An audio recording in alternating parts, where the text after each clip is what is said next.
ప్రత్యేకమైన వర్తమానం. ప్రతిదినం ఇలా నువ్వు ఆరంభిస్తే అద్భుతాలు చూస్తావు. అద్భుతం చూడకపోతే నన్ను అడుగు అని ఆల్రెడీ టైటిల్ మీరు చూసుంటారు కదా. ఏ పనికైనా ప్రారంభం చాలా ముఖ్యం. ప్రారంభం చాలా ముఖ్యం. అఫ్కోర్స్ కార్యారంభము కంటే కార్యాంతం మేలు, నో డౌట్. కానీ ఒక మేలైన ముగింపు ఒక వ్యక్తి పొందుకోవాలంటే ఆరంభం కూడా చాలా జాగ్రత్తగా ఆరంభించాలి. ఓ భక్తుడు ఇలా అంటాడు, a good beginning makes a good finishing. A good beginning makes a good ending, good finishing. ఏ పనికైనా ప్రారంభం సరిగ్గా ఉంటే కొనసాగింపు సరిగ్గానే ఉంటుంది, ముగింపు ఇంకా మహిమకరంగా ఉంటుంది. సరే, ప్రతి దినం ఎలా ప్రారంభించాలి? ఏ పనైనా ఎలా ప్రారంభించాలి? ఎలా ప్రారంభిస్తే విజేతలుగా విజయోత్సవంతో మనం ఊరేగించబడతాం? చూడండి, యోబు గ్రంథం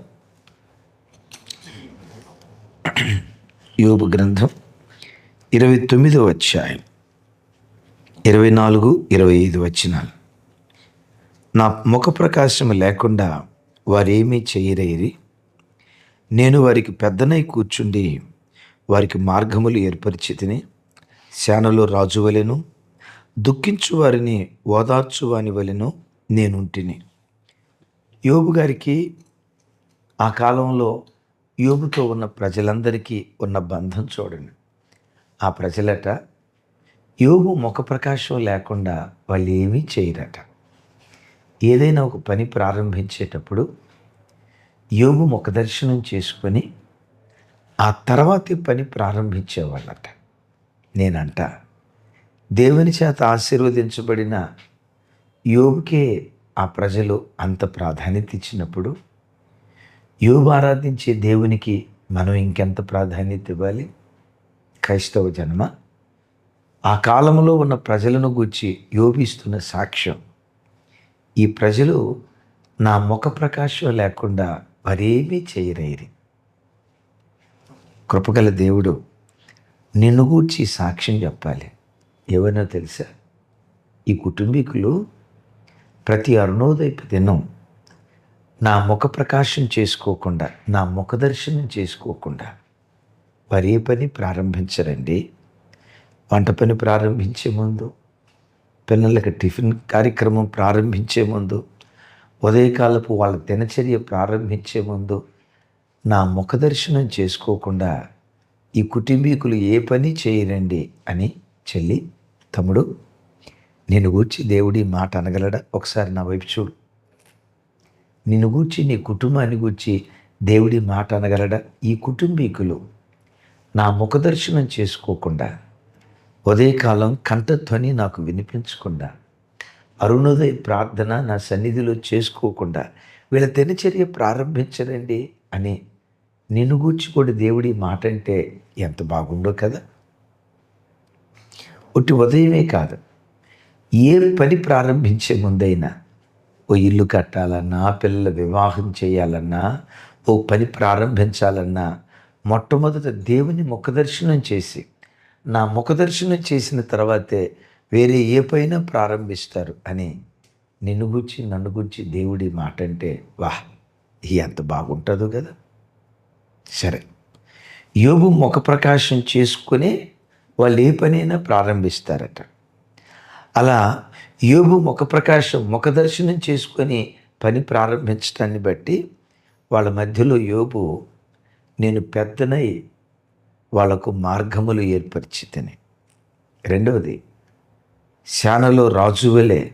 మూడవది, దుఃఖించు వారిని ఓదార్చు వాని వలె నేను వారి మధ్యలో ఉంటిని. తమ్ముళ్ళు, చెల్లెలు, ప్రియ అన్న, అక్క, ఉదయం లేవటంతో దేవుని సన్నిధిలో నువ్వు ప్రార్థనలో గడిపితే ఆ దినమంతా దేవుడు నీ జీవితంలో ఆయన పెద్దగా ఉండి నీకు ఆలోచన ఇవ్వటం ప్రారంభిస్తాడు. ఈ మార్గంలో వెళ్ళు, మంచి భవిష్యత్తు ఉంటుంది.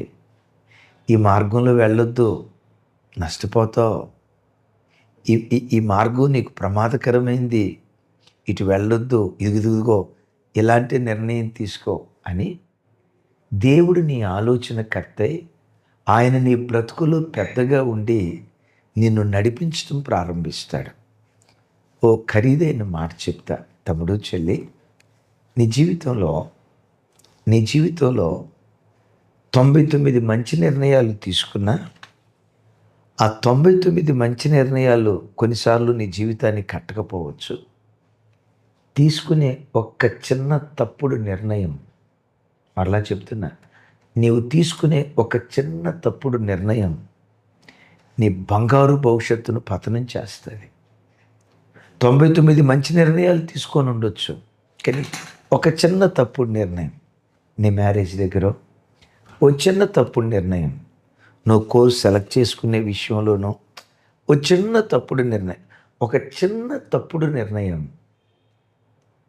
కొద్ది చిన్నపాటి నిప్పు ఎంత పెద్ద అడవిని తగలబెట్టింది అని వ్రాయబడినట్లుగా చిన్న చిన్న తప్పుడు నిర్ణయాలు భవిష్యత్తును కూల్చేస్తాయి. అందుకని నేనంట, నువ్వే నిర్ణయం తీసుకోవాలన్నా దేవుని ముఖదర్శనం చేసుకుని, దేవా నేను ఇటువైపు వెళ్ళొచ్చా, ఇది నాకు మేలైందేనా అని ప్రతి అరుణోదయపు దినం దేవుని అడుగు అంటాడు కదా యెషయా గ్రంథకర్త.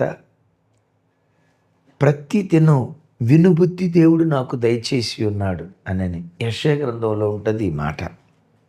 వినుబుద్ధి నాకు దయచేశాడు, ప్రతి దినం ఆయన స్వరం నేను వింటున్నా అని అంటాడు. ఈ వాక్యం వింటున్న నీ బ్రతుకులో ప్రతిదినం నువ్వు ఆయన ముఖదర్శనం చేసుకుంటే పెద్దగా కూర్చుండి నీకు మార్గాన్ని ఏర్పరుస్తాడు. అంతటితో ఆగుతాడా? ఆయనట శానలో రాజు వలె నీ ముందు నడవటం ప్రారంభిస్తాడు. ఎలా? ఒకసారి చెప్పండి, ఎలా? శానలో రాజు వలె శానకు ముందు నడిచినట్లుగా నేను మిమ్మల్ని అడుగుతాను. శానలో రాజు సైన్యానికి ముందు నడుస్తాడా, వెనక నడుస్తాడా? చెప్పండి. ఎప్పుడు సైన్యానికి ముందు నడుస్తాడు. రాజు సైన్యానికి ముందుండి సైన్యాన్ని ధైర్యపరుస్తాడు. సైనికుల ధైర్యం రాజు ముందు నడవటం. నీ రారాజు ఎవరో తెలుసా? నీ ఆరాధ్య దైవం ప్రభు అయిన యేసుక్రీస్తు వారు.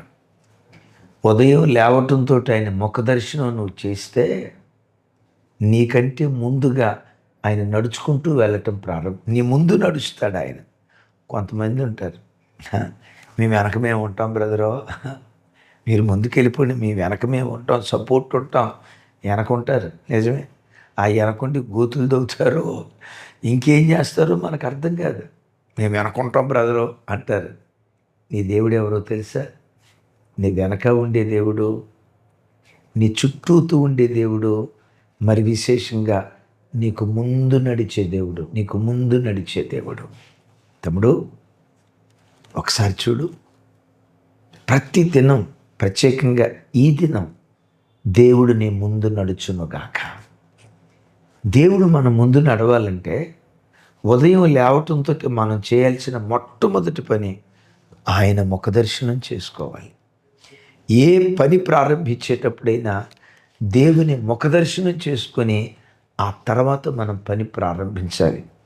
దేవుడు రాజుగా ఉండి ముందు నడిస్తే, చూడండి, మీకా గ్రంథంలో రాయబడిన ఓ దివ్యమైన మాట మీతో పంచుకుంటాను. మీకా గ్రంథం 2వ అధ్యాయం 7వ వచనం ఒకసారి చూడండి. మీకా 2వ అధ్యాయం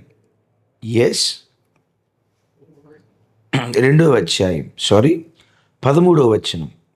ప్రాకారములను పడగొట్టువాడు వారికి ముందుగా పోవును, వారి గుమ్మములను పడగొట్టి దాని ద్వారా దాటిపోవుదురు, వారి రాజు వారికి ముందుగా నడుచును, యెహోవా వారికి నాయకుడిగా ఉండును. వాహ్, విన్నారా? వారి రాజు వారికి ముందుగా నడుచును. రాజులు లేరా? పాట ఒకటి ఉంది కదా, రాజులు మనకెవ్వరు లేరు, శూరులు ఉంది కదా పాట. రాజులు నీకు లేకపోవచ్చు, రారాజు నీ ముందు నడుస్తాడు. సైన్యం నీకు లేకపోవచ్చు, క్రైస్తవుడా, సైన్యములకు అధిపతికి యెహోవా నీ ముందు నడుస్తాడు. నేనంట, రారాజే నీ ముందు నడిస్తే నీకెందుకు దిగులు? సైన్యములకు అధిపతికి యెహోవాయే నీ ముందు నడిస్తే ఎందుకు నువ్వు కృంగిపోతున్నావు? నీ ముందు నడిచే రాజు ప్రాకారాలు పడగొడతాడు.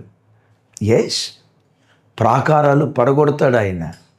ఇశ్రాయేలీలు ఎరుకోకు రాకూడదని తలుపులు మూశారు. కానీ ఆ పిచ్చి వాళ్ళకి తెలియదు. ఏంటో తెలుసా? ఈ దేవుడు గుమ్మములు బ్రద్దలు చేసే దేవుడు మాత్రమే కాదు, దానికి మించి ప్రాకారాలు పడగొడతాడు. ఎరుకో చుట్టూతా రమారమి 8 కిలోమీటర్ల వైశాల్యంతో ప్రాకారం ఉంది. వీళ్ళు రాకూడదని తలుపులు మూశారు. తలుపు వెడల్పు ఎంత ఉంటుంది అనుకుందాం, ఓ 20 అడుగులు ఉంటుంది. 20 అడుగుల తలుపు మూస్తే 8 కిలోమీటర్ల ద్వారం దేవుడు తెరిచాడు. నీ రాజు నీ ముందు నడిస్తే సాతాను చిన్న అవకాశాన్ని నీకు మూస్తే చిన్న అవకాశాన్ని నీకు మూస్తే దానికంటే విశాలమైన మార్గం దేవుడు నిన్ను తెరుస్తాడు. ఒక చిన్న ఉద్యోగం నువ్వు కోల్పోతే నీవు ఆరాధించే దేవుడు దానికంటే శ్రేష్టమైన దాన్ని దేవుడు ఇస్తాడు. ఒక చిన్న అవకాశాలు నువ్వు కోల్పోతే నమ్ము, నువ్వు కోల్పోయిన అవకాశం కంటే అత్యుత్తమమైన మార్గాలు దేవుడు నీకు తెరవటం ప్రారంభిస్తాడు. నా చేతులెత్తి దీవిస్తున్నా. ప్రతి దినం ఉదయం లేవటంతో నీవు దేవుని ముఖ దర్శనం చేసుకుంటే, నా వైపు చూడండి, శానలో రాజుగా నీ ముందు నడిచి ప్రాకారాలు పడగొట్టి రహస్య స్థలాలలో దాచబడిన ధననిధులు నీకు అనుగ్రహించడం ప్రారంభిస్తాడు. ఆమేన్. సైతానుగాడు ద్వారాలు మూస్తే, ఒరే పిచ్చోడా, నువ్వు ద్వారాలు మూసేవేమో, ఏకంగా నేను ప్రాకారాలే పడగొడతానని ప్రాకారాలు పడగొడతాడు. నీ రాజు నీ ముందు నడిస్తే, అగైన్ నీ రాజు నీ ముందు నడిస్తే మెట్టగానున్న మార్గం, ఎస్, మెట్టగానున్న మార్గం అణచబడుతుంది. ప్రతి లోయ పోడ్చబడుతుంది. ప్రతి వంకరి మార్గం తిన్నని చేయబడుతుంది. ప్రతి గరుకు మార్గం నునుపు చేయబడుతుంది. యెహోవా మహిమ నీకంటే ముందుగా బయలువెడలును గాక. అయితే ఇవన్నీ జరగాలంటే ఉదయం లేవటంతో దేవుని ముఖ ప్రకాశం, దేవుని ముఖ దర్శనం మనం చేసుకునే వారిగా ఉండాలి. మూడో మాట చెప్పంటారా? ఆయన ముఖ దర్శనం మనం చేస్తే, ఎస్, పెద్దగా కూర్చుండి ఆలోచనలు ఇస్తాడు, ఆలోచనకర్తగా ఉంటాడు. రెండవది, సైన్యమునకు ముందు నడిచే రాజుగా దేవుడు నీ ముందు నడుస్తాడు. ఎప్పుడైనా నీ బ్రతుకులు నీకు దుఃఖం ఎదురైతే, మరోసారి చెప్పంటారా? ఎప్పుడైనా నీ బ్రతుకులు నీకు దుఃఖం ఎదురైతే నీ దేవుడు దుఃఖితురాలైన నిన్ను ఓదార్చేవాడిగా ప్రత్యక్షమవుతాడు. దుఃఖితుడైన నిన్ను ఓదార్చే ఆదరణకర్తగా దేవుడు తన కార్యాలు చేయటం ప్రారంభిస్తాడు. నువ్వు ఎప్పుడైనా దుఃఖంతో ఉంటే, కొంతమంది నువ్వు దుఃఖపడుతున్న విషయం చూసి దానికి అట్లాగే కావాలా, ఏమది మామూలుదా, ఆడికి అట్టాగే కావాలా, ఇప్పుడు కుదిరిందిలే వాడి తెక్క అని వెకిలిగా మాట్లాడతారు. మూలిగే నక్క మీద తాటికాయ పడ్డట్లు ఆల్రెడీ దుఃఖంతో నువ్వు అల్లాడిపోతూ ఉంటే, ఈ పిల్లలు ప్రయోజకులు కాలేదే, ఈ కొడుకు దారి తప్పాడే అని నువ్వు అల్లాడిపోతూ ఉంటే ఓదార్చాల్సింది పోయి పెంపకం, మరి అమ్మ పెంపకం అట్టుంది. ఈ సెటైర్లతో మూలిగే నక్క మీద తాటికాయ పడ్డట్లుగా మరెక్కువ నిన్ను కృంగదీస్తారు. ప్రతి ఉదయం లేవటంతో దేవుని ముఖ దర్శనం చేస్తే దుఃఖంతో ఉన్న నిన్ను ఓదార్చటం ప్రారంభిస్తాడు, ఆదరించటం ప్రారంభిస్తాడు. ఉదయం లేచి దేవుని ముఖ దర్శనం చేసుకున్న తోడనే ఓ తెలియని ధైర్యం, నేను లేనా, నీకు నేను లేనా, ఎందుకురా ఏడుస్తున్నావు, నేనున్నాగా, ఎందుకమ్మా కృంగిపోతున్నావు, నేను నీకున్నాగా. ఓ తెలియని ధైర్యం నీ గుండెలో దేవుడు పోయటం ప్రారంభిస్తాడు. నేనంట దైవజనమా, కోట్ల రూపాయలు ఇవ్వలేని ధైర్యం దేవుడిస్తాడు. 10 మంది పిల్లలు ఒక తల్లికి ఇవ్వలేని ధైర్యం దేవుడిస్తాడు. కోటాను కోట్ల రూపాయలకు పడగెత్తిన వాడు ఆ కోట్ల రూపాయలు అతనికి ధైర్యం ఇస్తాదో లేదో నాకు తెలియదు. వేలాది కుటుంబాలు, జనబలం, ధనబలం, కులబలం ఉన్న వ్యక్తులు, ఆ జనబలం వ్యక్తికి ధైర్యం ఇస్తుందో లేదో నాకు తెలియదు. దేవుడనే ఒక్క మాట ఎంత ధైర్యం! వా, దేవుడనే ఆ పదం ఎంత గొప్ప ధైర్యం! దుఃఖితుడైన నీకు ధైర్యాన్ని ఇచ్చేవాడు మాత్రమే కాదు, ఓదార్చేవాడు మాత్రమే కాదు, ఎక్కడ ఏడ్చావో అక్కడే నోటి నిండా నవ్వు పుట్టిస్తాడు ఆయన. ఎక్కడ తలదించుకున్నావో అక్కడే విజయోత్సవంతో నీ తలపైకెత్తుతాడు ఆయన. నీవు అనుభవించిన నిందకు ప్రతిగా రెట్టింపు ఘనతనిస్తాడు ఆయన. ఎక్కడ వెలివేయబడ్డావో అక్కడే మూలకు తలరాయిగా మారుస్తాడు ఆయన. ఎక్కడ నీచంగా చూశారో, ఎక్కడ వెలివేశారో, ఎక్కడ అవమానకరంగా మాట్లాడారో, ఎక్కడ ప్రజలు నిన్ను నిందించారో, నీ నిందకు ప్రతిగా రెట్టింపు ఘనతనిచ్చి దుఃఖితురాలైన నిన్ను నా దేవుడు ఆదరించటం ప్రారంభిస్తాడు. ఆమేన్. అయితే ఇవన్నీ జరగాలంటే మీరు నేను చేయాల్సింది ఏంటో తెలుసా? ప్రతి దినం ఉదయం లేవటంతో ఆయన ముఖదర్శనం చేసుకోవాలి. దావీదు గారు అంటారు కదా, నేనైతే నీతి కలిగిన వాడనై నీ ముఖదర్శనం చేసుకుంటా, నీ స్వరూప దర్శనం చేత నా ఆశ తీర్చుకుంటా. లేవటంతో నీ ముఖదర్శనం నేను చేసుకుంటానయ్యా అని దావీదు అన్నాడే. అవును, ఈ 3 కార్యాలు దావీదు జీవితంలో జరిగాయి. దావీదు ప్రతిదినం దేవుని ముఖదర్శనం చేసుకోవటాన్ని బట్టే దావీదుకు దేవుడు డైరెక్షన్ ఇచ్చేవాడు. దావీదు, ఇటు వెళ్ళు, ఇటు వెళ్ళొద్దు, ఇటు నీకు నష్టం ఉందని దావీదును దేవుడు నడిపించాడు. దేవుడు నడిపిస్తే ఎట్లుంటుందో చెప్పంటారా? అంటాడు, దయగలిగిన నీ ఆత్మచేత నన్ను సమభూమిలో నడిపించుచున్నావు అంటాడు. ఈ భూమి ఎత్తులు పల్లాలు లేని భూమి, కొండలు లోయలు లేని భూమి, పడిపోవటం లేవటం గతుకుల రోడ్డు కాదు, సమభూమిలో నీవు నడిపించుచున్నావు. దేవుడు నిన్ను నడిపిస్తే సమభూమిలో నడిపిస్తాడు. ఎస్, దావీదుకు ముందు రారాజుగా ఉండి ఆ రారాజు ఏం చేశాడో తెలుసా? గొర్రెల కాపరిని రాజుగా చేశాడు. దావీదు జీవితంలో వెళ్ళిన చోటల్లా విజయాన్ని పొందుకుంటూ వచ్చాడు. ఎందుకో తెలుసా? తన కాపరి తన ముందు నడిచాడు. వాటికి మించి దావీదుకి ఆశీర్వాదంతో పాటు ఎన్నో దుఃఖాలు వచ్చాయి. కానీ అద్భుతం తెలుసా? అయితే దావీదు దేవుడైన యెహోవాని బట్టి ధైర్యం తెచ్చుకున్నాడు. రాసిందే, దావీదు బ్రతుకులో ఎన్ని దుఃఖాలు వచ్చినా ఆ దుఃఖాలన్నిటిలో నుంచి దావీదుకు విడుదలిచ్చాడు.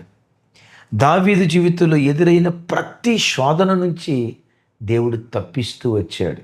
వీటన్నిటికీ ప్రధాన కారణం ఏంటో తెలుసా? దావీదు దేవుని ముఖదర్శనం చేసుకునేవాడు. ఓ తీర్మానం చేసుకుంటావా? ఉద్యోగానికి వెళ్ళే ముందు ప్రార్థించుకొని ఉద్యోగానికి వెళ్తా, ఇంటర్వ్యూకి వెళ్ళేటప్పుడు ప్రార్థించుకునే ఇంటర్వ్యూకి వెళ్తా, ప్రతి దినం దేవుని ముఖదర్శనంతోనే నా దినాన్ని ప్రారంభిస్తా. దేవుని ముఖదర్శనం చేసుకోకుండా నేను ఏ పని ప్రారంభించను. నేను నీవు సమర్పించుకో. రాజులాగా ఈ దినమంతా, నీ బ్రతుకు కాలమంతా నీ ముందు దేవుడు నడుచునుగాక. ఆమేన్. ప్రార్థన చేస్తాను.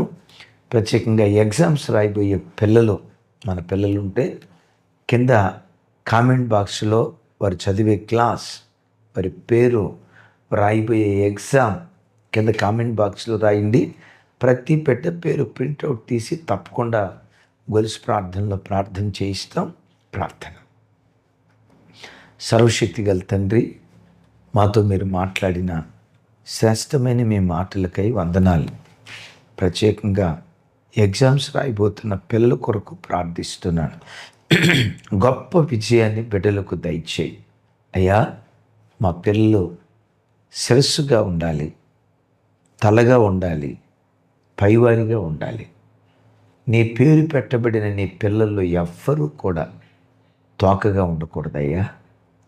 నజరేయుడైన యేసు నామం పేరిట ఈ ప్రార్థనలో ఎంతమంది ఏకీభవిస్తున్నారో ఈ దినం శానలో రాజుగా వారి ముందు నడవండి. పెద్దగా కూర్చుండి ఆలోచనకర్తలే ఆలోచనలు ఇవ్వండి. విశేషంగా దేవా, మీ సన్నిధిలో ప్రార్థిస్తున్నాను. ఎవరు దుఃఖంతో ఉన్నారో, ఎవరు వేదనతో ఉన్నారో ఆ దుఃఖితులను మీరు ఆదరించుదురుగాక. ఆ కన్నీరు విడుస్తున్న చెల్లి కన్నీటిని, ఆ తండ్రి కన్నీటిని మీరు తుడుచుదురుగాక. దుఃఖ దినాలన్నీ సమాప్తం చేయుదురుగాక. యేసు నామంలో ప్రార్థించి పొంది ఉన్నాను తండ్రి.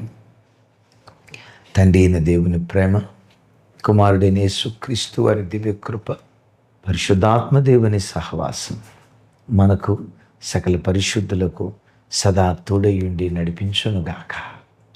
ఆమేన్. ఆమేన్. Thank you.